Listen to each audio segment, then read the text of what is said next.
I will continue my discussion about the the queuing system.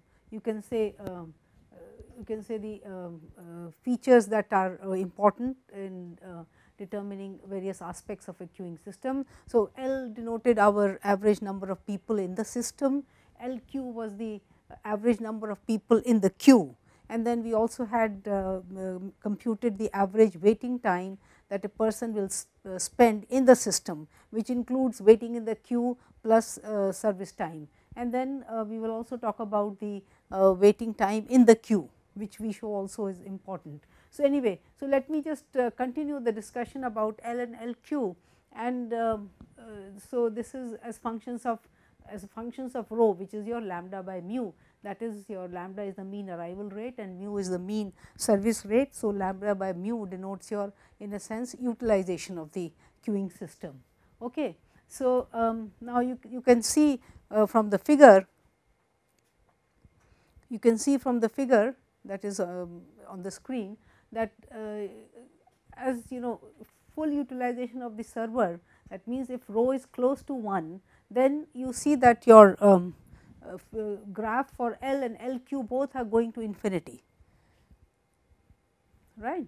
So, that means when lambda is close to mu, if rho is close to 1, that means lambda is close to mu, that is the mean arrival rate and the mean service rate are almost the same. In that case, you see the number of people in the system and the number of people in the queue, they will the expected number will go to infinity, right. You can see the vertical, the approaching the both the curves are approaching the vertical line. Okay. So, now this what we are saying is mean values, that means L is the average number of people in the system and LQ is the average number of people in the queue, which are going to infinity. So, it is not, see, it is bad if once in a while your system has infinite people or very large people, or the queue has becomes very large, but here it is saying that it is the mean behavior, that is on the average the system will have infinite people, very large people, and the queue will also be very large, of course. Okay. So, that is not acceptable finally, but anyway, also what we want to say here is that now in this case this does not happen in real life, because if the big crowd, then it turns away a lot of people. So, it is not that the queue and this will continue to grow.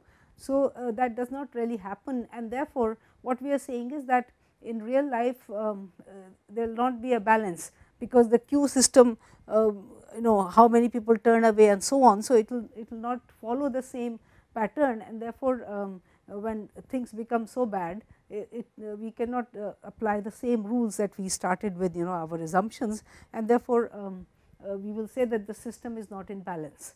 So, therefore, it cannot be measured, or it cannot be analyzed by any of these models that we have written down, right. So, if you look at the mean length of 4 on the vertical line, then you draw a horizontal line from 4, then you see that it will meet the corresponding utilization is 0.8. Okay. So, mean queue length, that means on the LQ curve. So, and so LQ is the first curve and then L is the second curve. Okay. And similarly, if you look at the value for LQ equal to 5, the corresponding rho value is 0.85. So, that means when you allow 4 people to wait in the queue, then the server will be idle for 20% of the time, right, because rho is 0.8. So, 0.2 is the fraction of time that the server will be idle, and so 20% of the time the server is idle, and if you allow the queue size to be 5, then it will be 15% idleness. So, you can see that there is a definite conflict, that is if you want that your server should not be idle for a very long time, or even not, then as we saw that the if the system is allowed to operate freely, then your queue and the people in the system and people in the queue will become very large. So, therefore, but then you do not want that to happen, because then you lose out on customers and so on, and it becomes a chaos. So, there is a definite conflict between the issue between the desire to obtain full utilization of a server and the desire to keep the mean queue length short. So, that you can see that So, wherever there is goodwill of the customer is very important. Certainly, the persons who are offering the service would want to make sure that the queues do not become too big.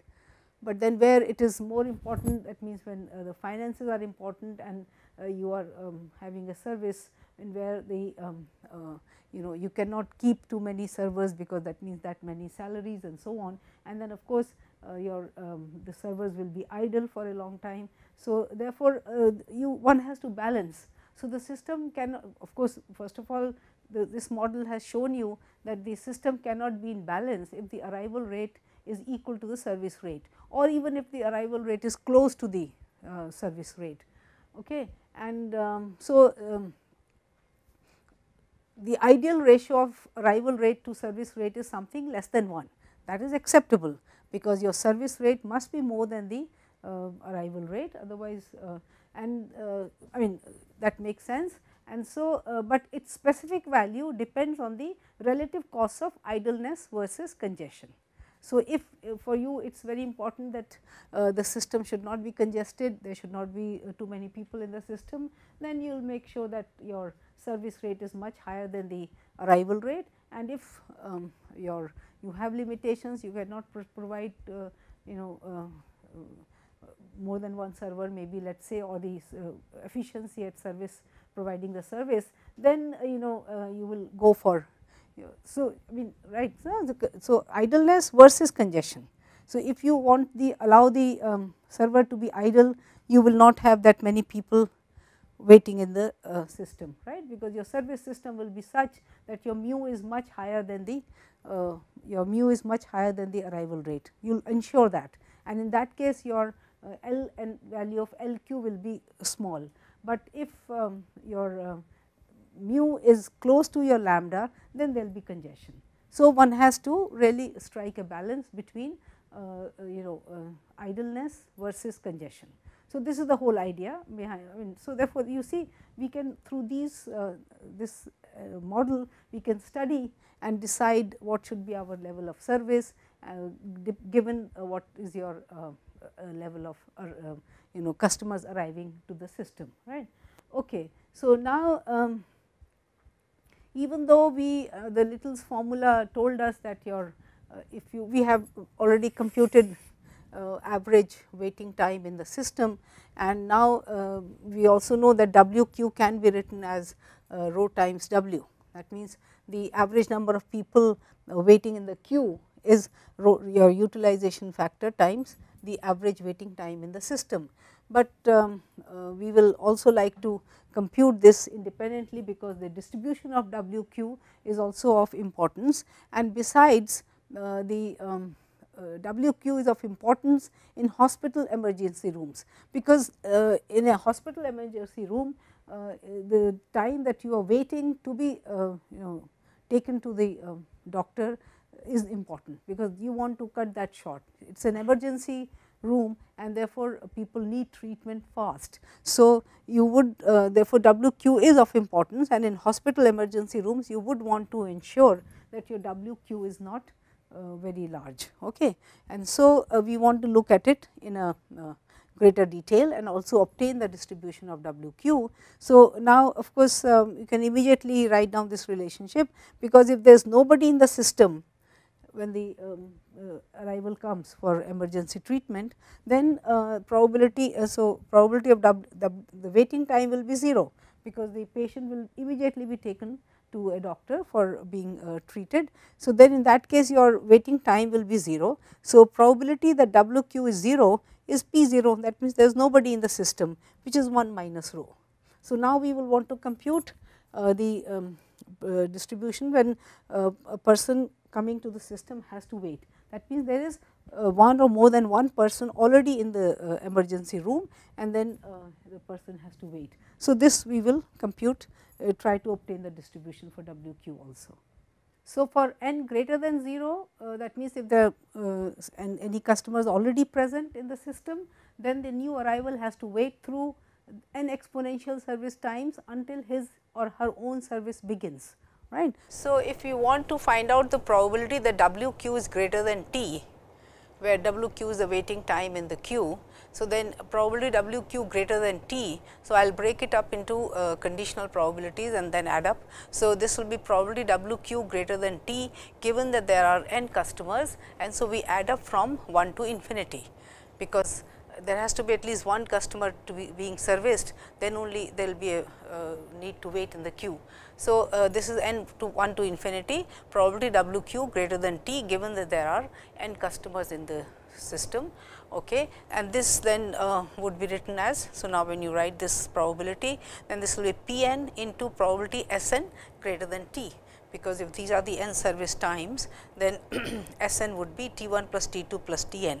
So, this has to be greater than t, because the n people being serviced, see you are in the queue, you are waiting in the queue. So, then n services have to be completed, and that takes great, because your waiting time is more than t, that means these n services are taking more than time t, and this into probability of there being n customers. So, then this will be, so I will write down for P n, which is rho n into 1 minus rho n varying from 1 to infinity probability S n greater than t, right. Now, if I take rho outside and then I write this as rho. So, this will be rho n minus 1 into 1 minus rho, and this is probability S n greater than t. Now, see at n equal to 1, the value here is rho into 1 minus rho, and this is probability S 1 greater than t. So, if I rewrite this as rho outside, and now at n equal to 0, your P n would be just 1 minus rho, because rho and rho raised to 0 would be 1. So, this will be 1 minus rho.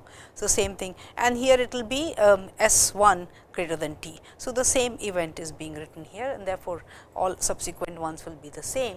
So, this helps you to, because now you have this summation. The probability sign is missing here. Okay, so, please write this will be P in probability of S n plus 1 greater than t. I will just write it.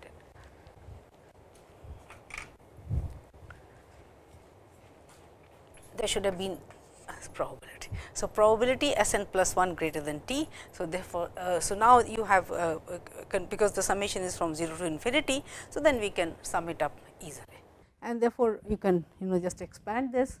And so, here this is no people, then the service time of the no sorry 1 rho into 1 minus rho actually would be the one person in the system, then the waiting time, the service time of the first person is of the one person already present in the system is more than t, and so on. So, when you take out rho, then this is what will you just expanding this expression like this series. Okay. And this now we know, we recognize this, because when we computed the distribution for the average time in the system. So, then this is nothing but, and that is why we wanted the sum from 0 to infinity. So, this is probability W greater than t, and we already know the distribution of W greater than t. So, we know this probability. So, therefore, this is rho into e raised to minus mu 1 minus rho t. Okay. So, we have computed this probability W q greater than t, which is equal to this.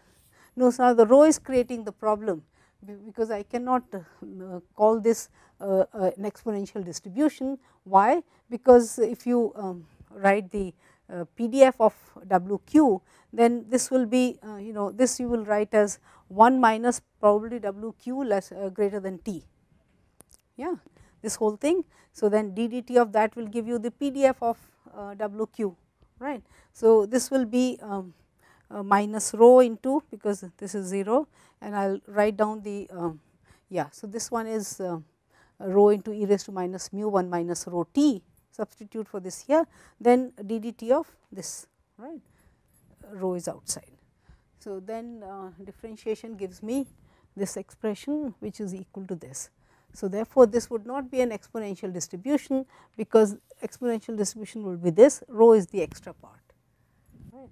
But if you consider the conditional distribution, so now that is important, conditional distribution of W q, given that W q is greater than 0, does have an exponential distribution, because now you will write the conditional part, and this will then be equal to probability W q greater than t, because when you take the intersection, obviously t is positive. So, W q greater than t.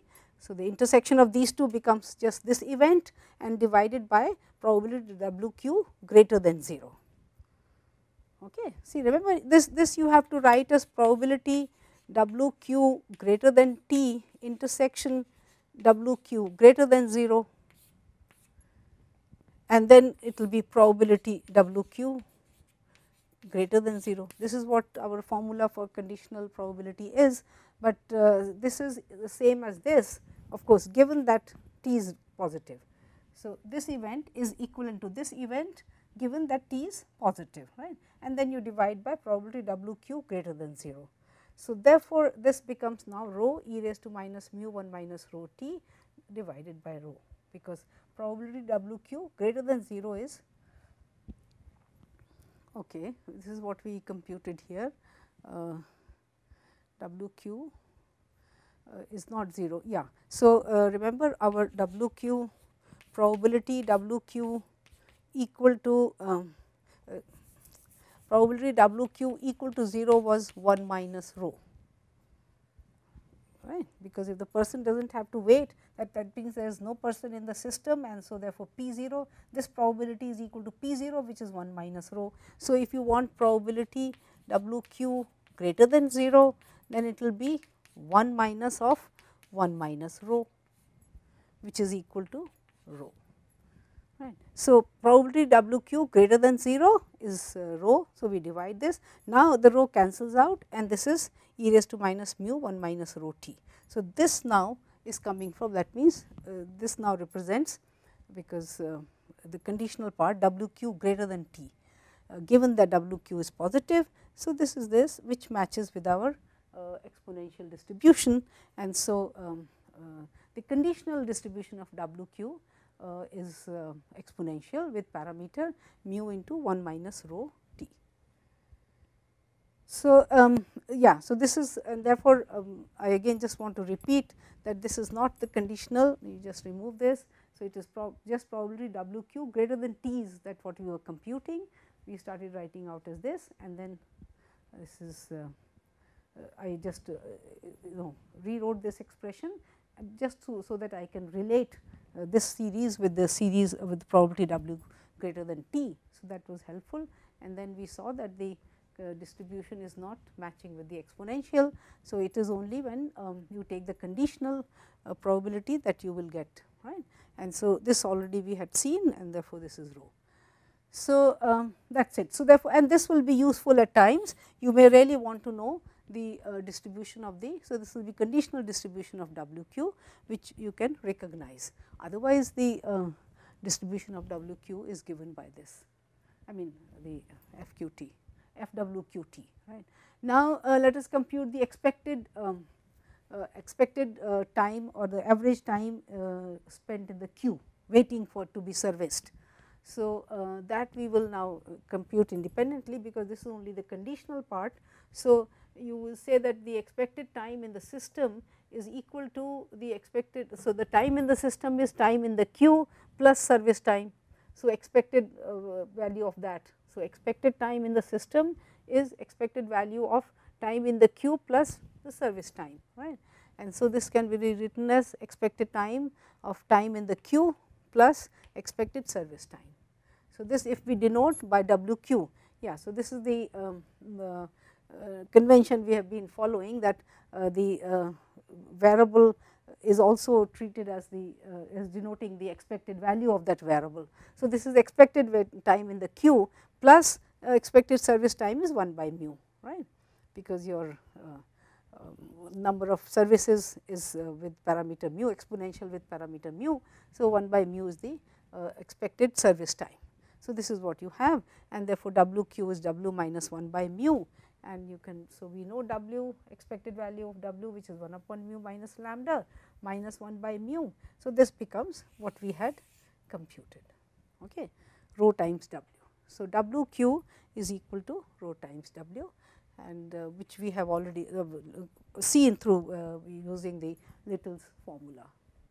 So, we saw that the conditional distribution of W q and W are both same exponential, and the parameter was yeah, I mean the same parameter. So, they and now also I want to make an observation that the Little's formula that we obtained were under special conditions, but it turns out, see, that means the relationship between L and LQ, W and WQ, and L and W. So, they are all, in fact, what it means is that if you can find any one of the quantities L, LQ, W, WQ, then you can find all the other three.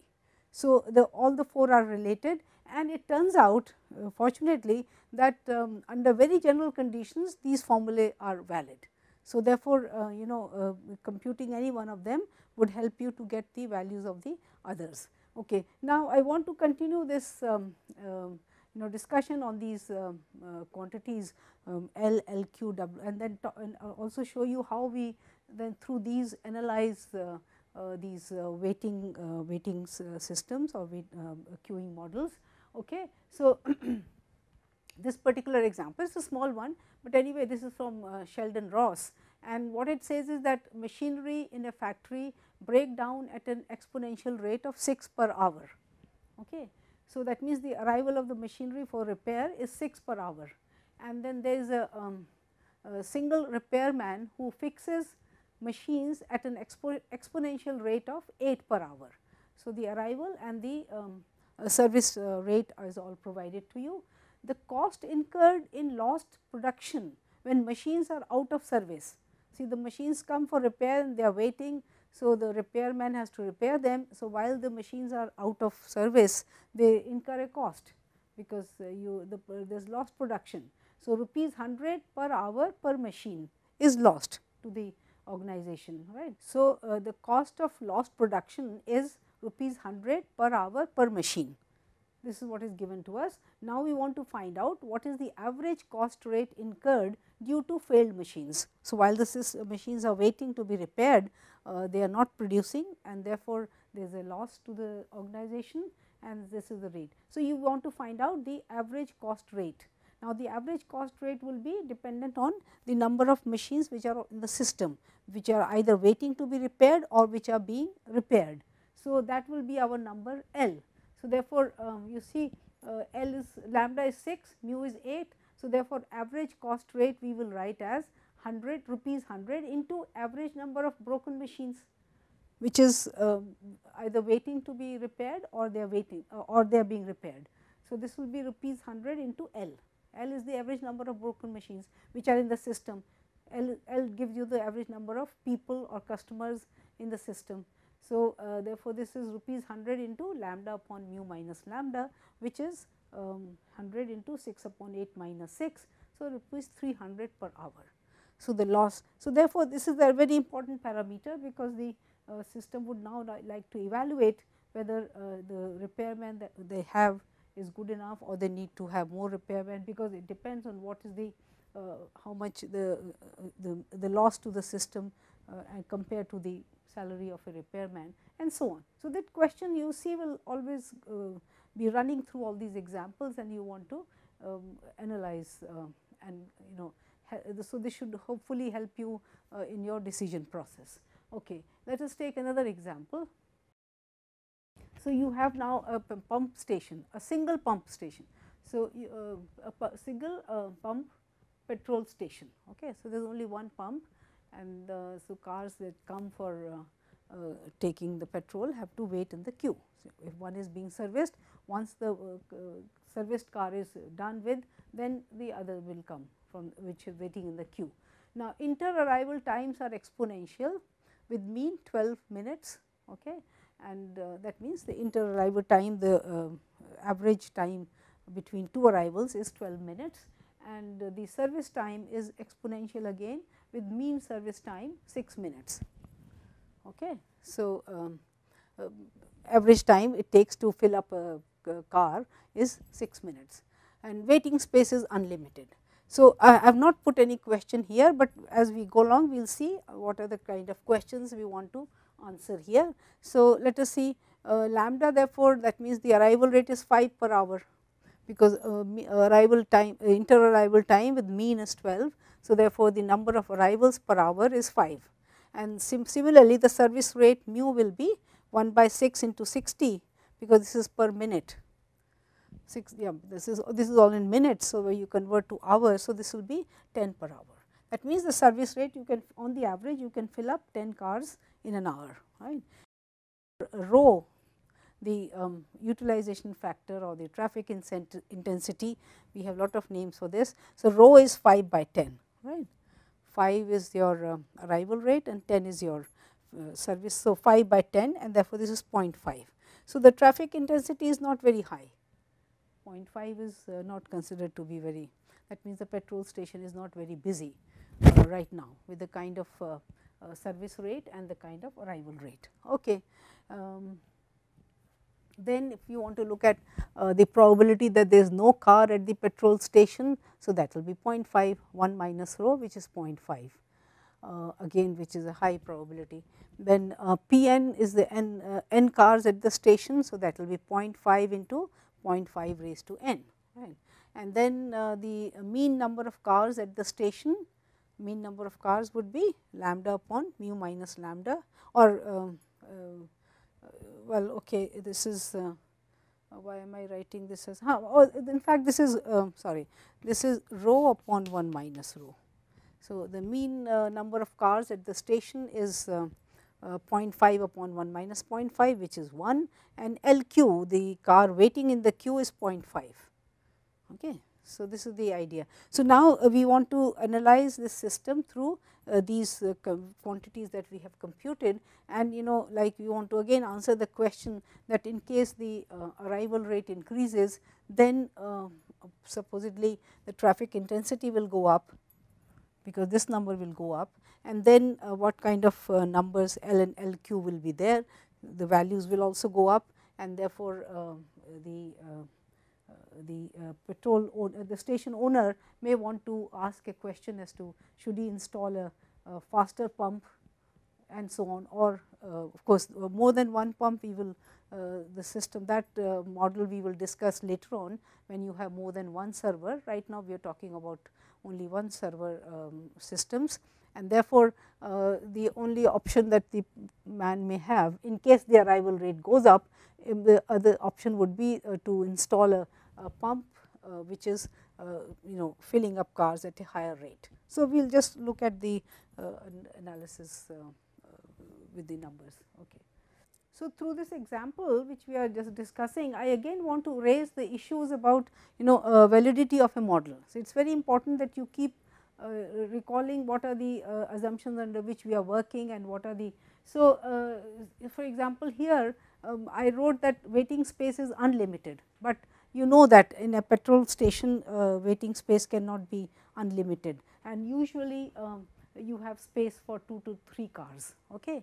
So, but of course, with the given data right now, it did not really matter, because your L was 1 and your LQ was quite small, right.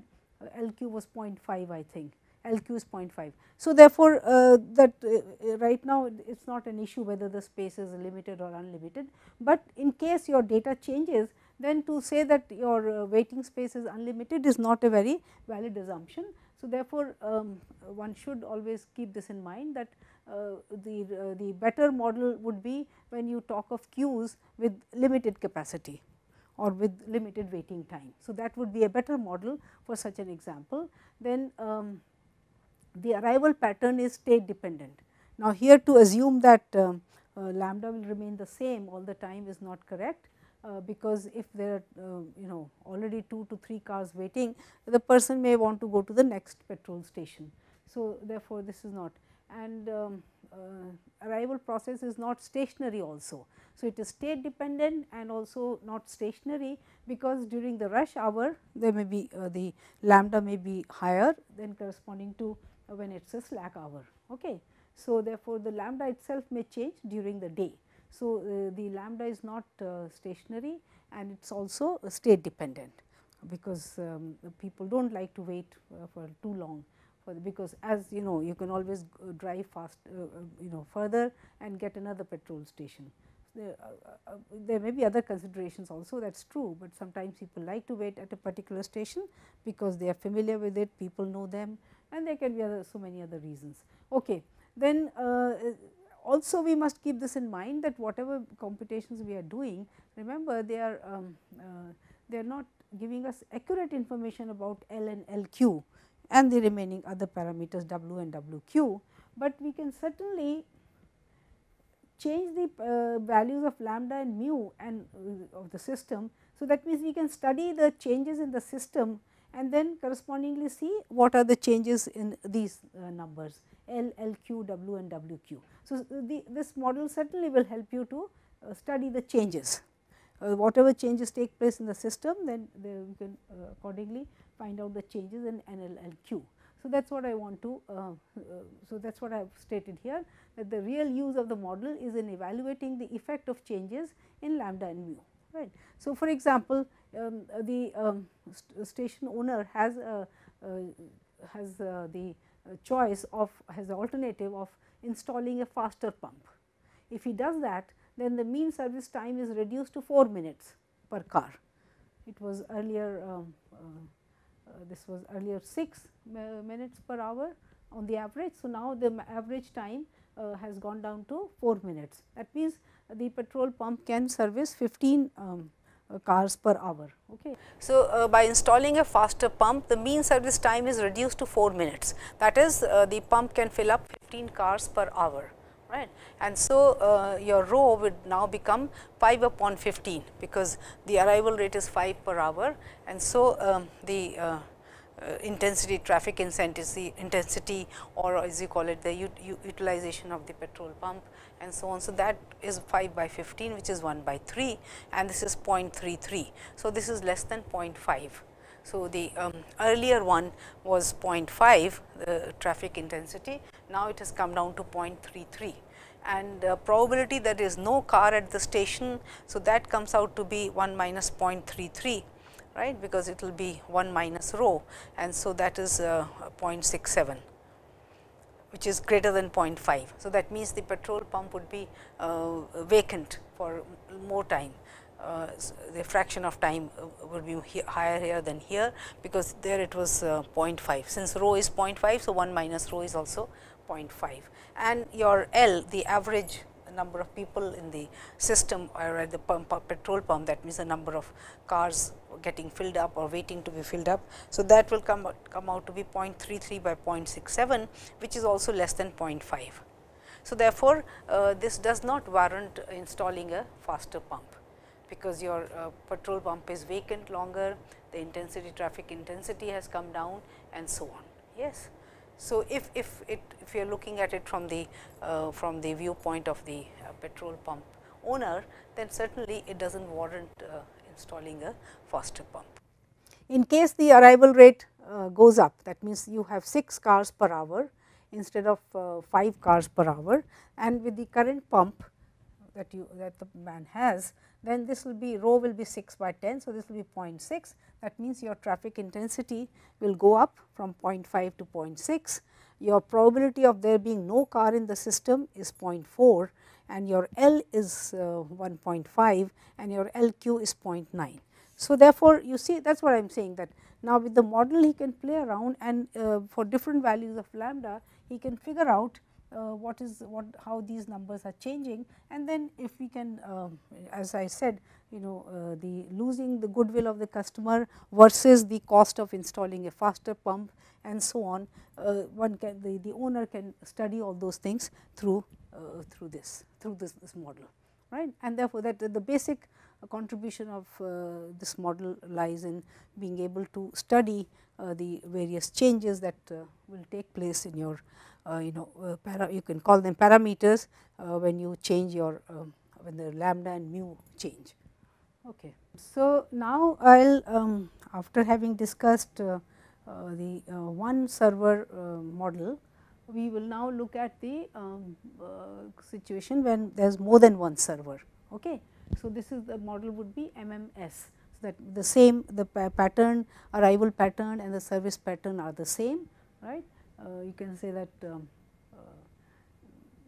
and therefore, the number of servers is now more than 1.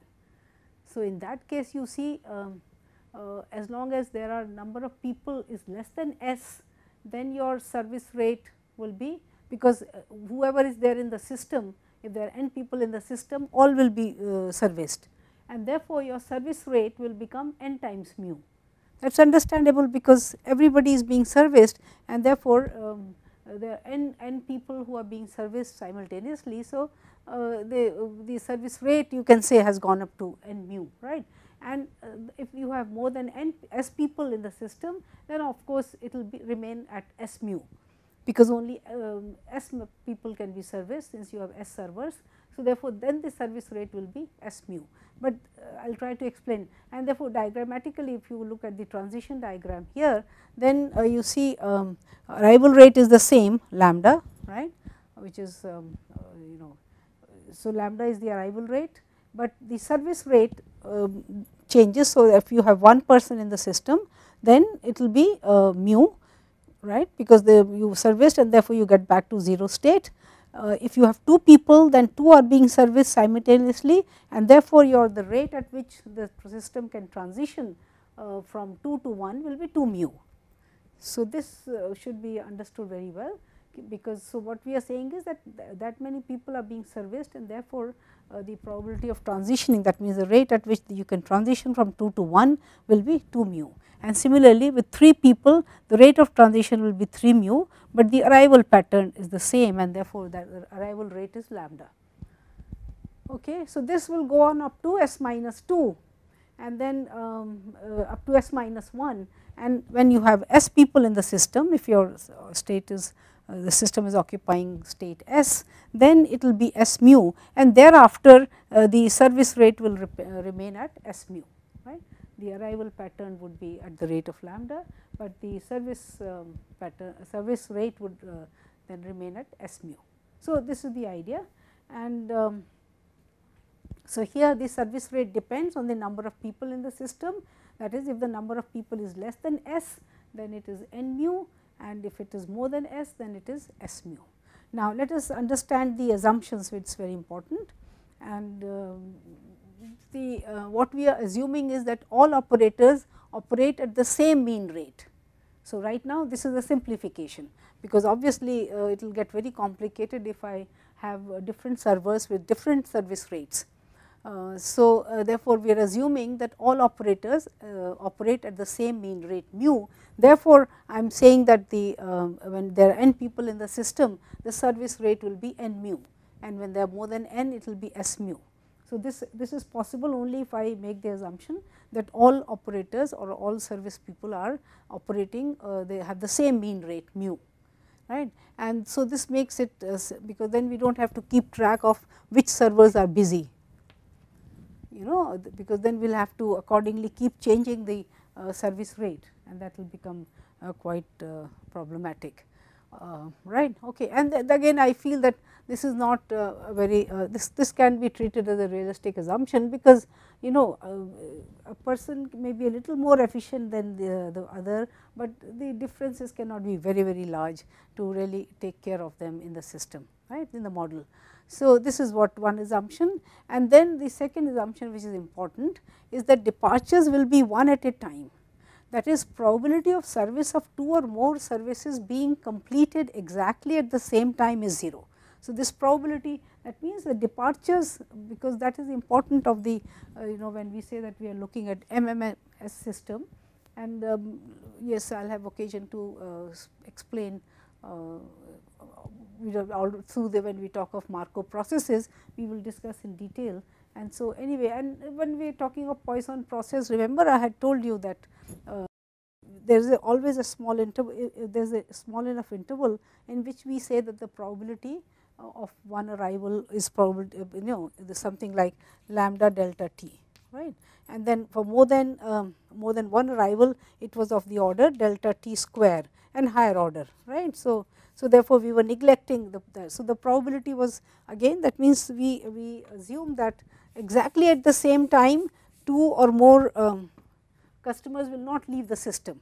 So, the service will not get completed exactly at the same time for more than one people. So, therefore, there will be a distinct interval between two departures. Okay. So, therefore, we can model this as a birth death process, because our birth and death process, the assumption when we are talking of MMS. So, then the basic assumption is that your arrivals and departures are distinct at distinct times. You cannot have more than one departure or one arrival at the same time. So, once we make that assumption, and of course, and the second assumption is that the operators are all operating at the same efficiency. So, the mean rate is same, then we can process this system as a birth death process, right. Okay. And so, now one can write down the balance equations. So, this is the first one, which is easy to understand, right, because you have you already have one person, then the rate at which it can depart is mu. So, mu p 1 must be lambda p naught. One person can arrive when you have 0, when you are in the 0 state. So, then this, and this gives you this, right. Similarly, when you want to write for, so 2 people in the system, then it will be lambda p naught. You can go to p 1 sorry to 1, and from here when you have 2 people, then at the rate 2 mu you can go to again, because one departure one person gets serviced, and so you again go to p 1, and here it will be lambda plus mu, right, p 1. That is why the transition diagram, and even when I were discussing MM1 system, I had explained to you how you can interpret the transition diagram. So, it will be lambda plus mu. So, it is actually not there is nothing new here, except that you have to remember that. So, I have not written down the remaining things, but it is understood that up to s minus 2 you will have this thing, and then after that you will, the moment you have s people in the system, s or more, then this is the balance equation that you will get, right. Okay. So, once you have written down these balance equations, immediately you can start solving. So, p 1 in terms of p naught will be lambda by mu p naught, and then if in the second one, if you substitute for p 1 in terms of p naught, then you get your 2 mu p 2 as okay. So, the expression 2 mu p 2 simplifies to equal to lambda square upon mu p naught, and therefore, p 2 is equal to lambda square upon 2 mu square p naught. So, note the correction that 2 was missing. So, it should be lambda square upon 2 mu square p naught. So, all the probabilities can be computed in terms of p naught. So, important thing is that the moment you have more than one server, things change a little, and one has to understand under what assumptions you are now modeling the situation. And so, I have tried to explain to you how we will, under what assumptions we will treat this as a birth death process. So, the services are all at the same rate, that means all servers have the same efficiency, and that no more than one departure at exactly at the same time. So, there will be distinct interval of time between any two departures from the system. So, under this you can easily write, and then of course, the service rate changes depending on the number of servers you have. And so, under all these three assumptions you can write these balance equations, and then we will try to get the probabilities in the general formula, and then we will again compute your quantities L, LQ, W, WQ to get an idea about. So, therefore, your traffic intensity also will change, right. You can see that because your service rate is changing, and therefore, your traffic intensity will also change. So, all these again open up a very interesting this thing situation, and we would like to look at them.